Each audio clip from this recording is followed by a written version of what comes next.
réflexion sur le dessein de Dieu, secret d'une vraie communauté humaine. Aujourd'hui, dans notre société sécularisée, on présente volontiers l'Évangile comme le chemin de l'homme, mais en retenant seulement que les valeurs éthiques considérées comme des valeurs humaines universelles, telles que le respect de la personne, la solidarité, la fraternité, etc. Bref, en le réduisant à un idéal moral, philosophique.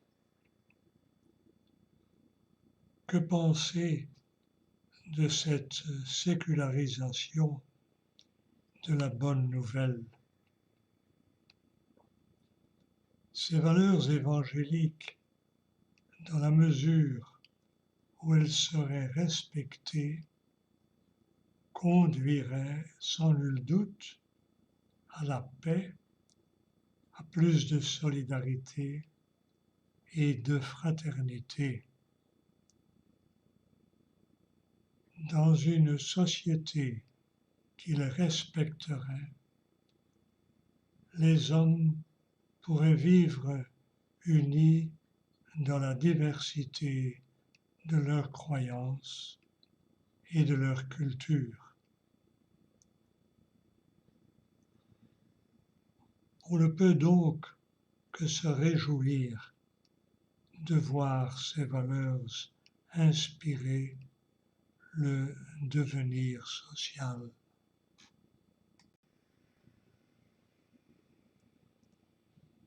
On doit toutefois se demander si ces valeurs évangéliques sécularisées garderont longtemps leur dynamisme propre, au point d'être capables de tenir en échec toute tentation d'exclusion et de repliement communautariste. Rien de moins sûr, car abstraitement, séparés de l'expérience spirituelle qui les fonde, les valeurs sont comme des fleurs coupées dans un vase. Privées de la vie qui les a fait éclore, elles languissent, se fanent et se dessèchent. Comment ces valeurs, réduites à un pâle idéal philosophique, pourraient-elles être encore le soleil qui mettra fin au grand hiver du monde? D'autre part, cette présentation purement humaniste des valeurs évangéliques n'est pas innocente. Qu'on le veuille ou non, elle ouvre la voie à une sécularisation rampante de la foi chrétienne. Celle-ci tend à s'identifier à une simple foi rationnelle dans l'homme. C'est là sans doute l'un des problèmes majeurs de la foi chrétienne aujourd'hui.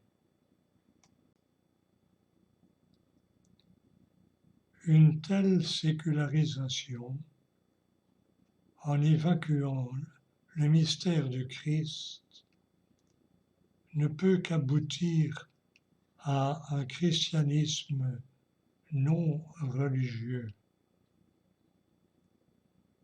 Le Christ peut encore être considéré comme l'une des grandes consciences morales de l'humanité, mais il n'est plus le ressuscité qui, par la puissance de son esprit, communique la vie divine aux hommes et les rassemble tous en une même communion fraternelle, en les ouvrant au souffle sans frontières de son amour. L'humanité peut-elle, par sa seule foi en l'homme, surmonter durablement ces conflits, convertir toute hostilité en tension fraternelle à l'intérieur d'une unité de création? Citation de Paul Ricoeur. Telle est la question fondamentale. Il ne suffit pas de proclamer les droits de l'homme et la fraternité universelle pour que cet idéal se traduise dans les faits et que naisse une communauté vraiment humaine. L'expérience le montre. Les plus belles déclarations ne résistent pas à la volonté de puissance d'un homme ou d'un peuple, ni à la fascination de la richesse, de l'avoir comme du pouvoir. Combien de familles, apparemment très unies, se déchirent à l'occasion d'un héritage? En vérité, il y a dans l'homme une blessure qui ne lui permet pas de se réaliser pleinement par lui-même. Il lui est plus facile de mettre le pied sur une autre planète que de vivre fraternellement avec tous ses semblables, dans le respect des plus faibles et des minorités. C'est le cœur de l'homme qu'il faut changer. Mais comment? En vérité, seule la puissance de l'amour qui nous a créés peut aussi nous faire naître à notre humanité plénière, en délivrant, en libérant la capacité divine d'aimer qu'il a mise en nous. Aucune communauté humaine, ouverte et fraternelle, ne peut voir le jour dans un monde fermé au souffle de l'amour créateur qui est à l'origine de tous les êtres et qui seul peut les rassembler dans le respect de chacun d'eux. L'on objectera qu'il y a des hommes qui, sans croire en Dieu et sans recourir à lui, trouvent en eux-mêmes une capacité indéfinie d'aimer tous les hommes. À vrai dire, nous avons tous en nous cette capacité d'aimer. Mais pour peu que nous soyons lucides sur nous-mêmes, nous nous rendons compte que notre amour a en fait des limites. Spontanément, nous nous protégeons de la relation qui nous blesse et nous nous enfermons dans des cercles plus chaleureux et plus accueillants. La porte de notre cœur reste ouverte, sans doute, à l'humanité dans son ensemble, mais c'est à une humanité abstraite et distante.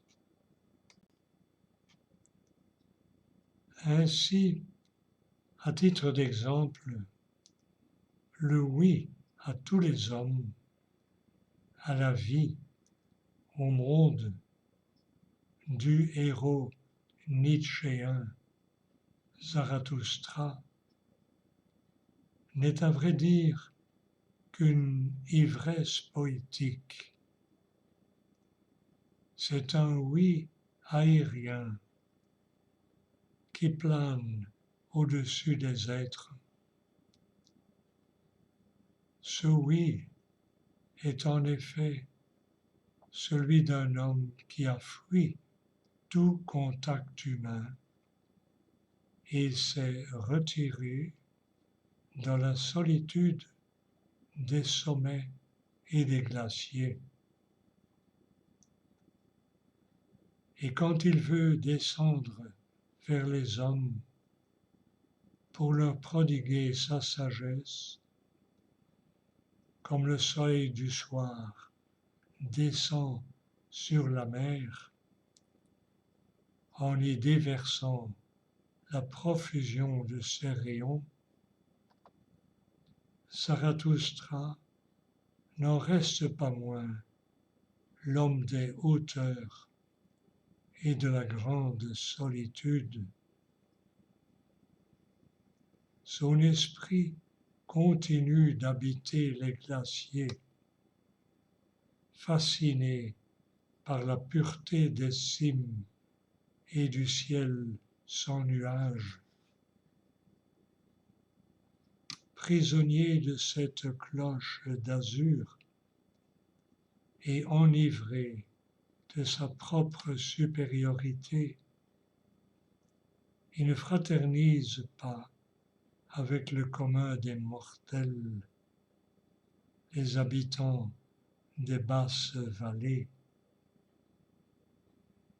Il méprise le troupeau, il fuit comme blessante toute relation de proximité. Zarathustra conseille: mes frères, je ne vous conseille pas l'amour du prochain, je vous conseille l'amour du plus lointain.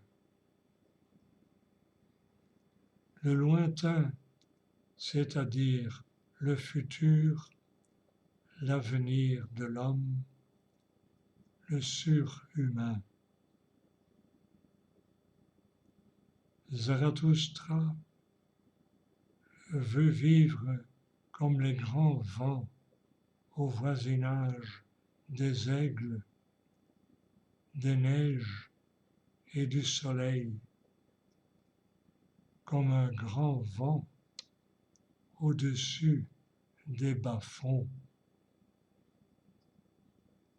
Il prétend cependant être celui qui bénit et qui dit oui. Je suis celui qui bénit et qui dit oui. Mais voilà ma bénédiction, être par-dessus toute chose comme son propre ciel, son toit rond, sa cloche d'azur et son éternelle sécurité. On est loin, très loin, du oui de la petite sœur des pauvres qui vit quotidiennement en contact étroit avec la détresse des personnes pauvres et âgées, acceptant en silence la blessure de la relation, mais sachant aussi s'émerveiller devant la noblesse de cœur des plus humbles. Cet amour-là est d'une autre inspiration.